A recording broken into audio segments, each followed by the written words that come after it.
வீடியோவில் 26வது சம் பார்க்க போகிறோம். பெண்ணுக்கு 32னா சாக்கு 30 எனில் டெஸ்க் என்னன்னு கேட்குறாங்க. இப்போ பாருங்களேன், பெண் ஏபிசிடி லெட்டர் மட்டும் தான் கரெக்டாக 1 2 3 போட்டு எழுதி வச்சுக்குவோம்.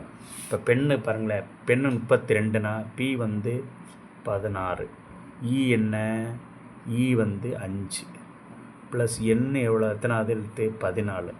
இப்போ கூட்டுறோம்னா 16 5 21 25 35 வருது. 35ல் 3 லெட்டர் இருக்கனால 3 கழிச்சிட்டாங்க. அப்போ எவ்வளோ இருக்கும், 32 வந்துருச்சு. அதே மாதிரி சி பாருங்கள், சி எத்தனாவது லெட்ரு 3, ஹெச் எத்தனாவது எழுத்து 8, ஏ என்ன 1, எல் எத்தனாவது எழுத்து, எல்லுக்கு நேராக போட்டிருக்காங்க பாருங்கள், எல்லுக்கு 12. ஓகேங்க, எல் என்ன இருக்குது, எல் 12 போடுங்க, எல் 12.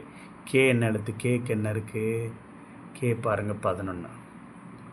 எல்லாம் கூட்டணும்னா இருங்க, 8 11 12 24 25 35. எத்தனை லெட்டர் இது, சாக் 1 2 3 4 5 கழிச்சிட்டிங்கன்னா 30 வந்துருச்சு ஆன்சர்.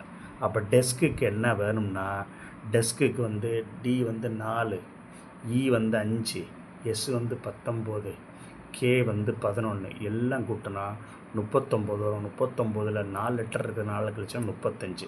அப்போ 2வது ஆப்ஷன் தான் கரெக்டான ஆன்சர். அடுத்து பாருங்கள், எக்ஸாமினேஷன் 27 ஆன்சரில் எக்ஸாமினேஷனுக்கு கரெக்டாக கொடுத்துட்டாங்க என்னென்ன நம்பர்னு கோடடு. அப்போ டைமுக்கு என்னன்னு கேட்குறாங்க. இப்போ டீக்கு இந்த நம்பரை பூரா வரிசை எழுதிக்கிங்க, ஒவ்வொரு லெட்டருக்கு ஒரு நம்பர் எழுதிக்கிட்டிங்கன்னா அப்போ டைமுக்கு டீக்கு நேரம் என்ன இருக்குது 5 இருக்குது, ஐக்கு நேரம் என்ன இருக்குது 1 இருக்குது, எம்முக்கு நேரம் என்ன இருக்குது, எம்முக்கு நேரம் 8 இருக்குது, அடுத்து ஈக்கு நேரம் என்ன இருக்குது 2 இருக்குது. ஓகே, இப்போ 51 82 தான் கரெக்டான ஆன்சர். ஓகேங்களா? தேங்க்ஸ் ஃபார் வாட்சிங் மை சேனல். NMMS வீரவணன்.